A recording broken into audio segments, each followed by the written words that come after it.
কর্তৃক আয়োজিত আজকের এই মানববন্ধনে উপস্থিত পঞ্চগড় সম্মানিত উপস্থিতবৃন্দ, সাংবাদিকবৃন্দ, সবার প্রতি আমার সালাম, আসসালামু আলাইকুম।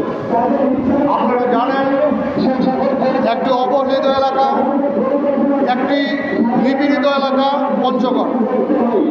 বিগত কোনো সময় পঞ্চগড়বাসী কোনো সরকারের স্পেশাল কোনো সুদৃষ্টি পাইনি।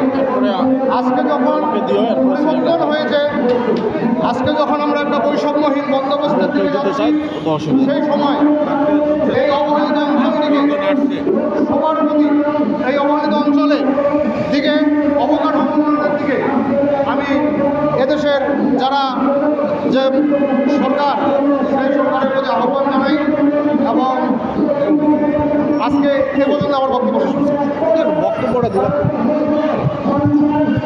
এই পর্যায়ে সংক্ষিপ্ত হয়েছি।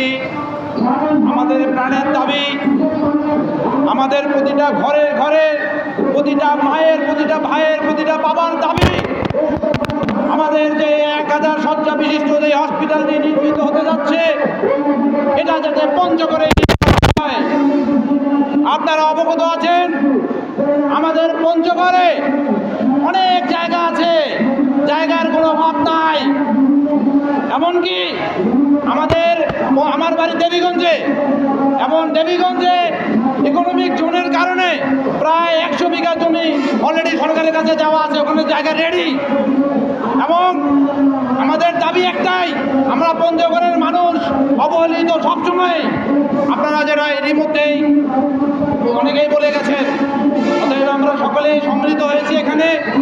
আমরা যাতে আর চিকিৎসা নেওয়ার জন্য রংপুরে যেতে যেতে এই সংবাদটা না শুনি যে আমার ভাই, আমার মা অ্যাম্বুলেন্সেই মারা গিয়েছে, আমরা এরকম সংবাদ আর শুনতে চাই না।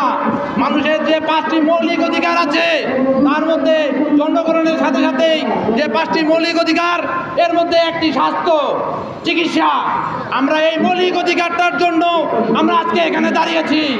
আমরা আশা করব আমাদের এই মৌলিক অধিকারটি যাতে আমরা পাই এবং আমাদের দাবি আদায় না হওয়া পর্যন্ত আমরা ইনশাআল্লাহ পঞ্চগড়ের মানুষ একত্রিত হয়ে আন্দোলন করে যাব ইনশাআল্লাহ।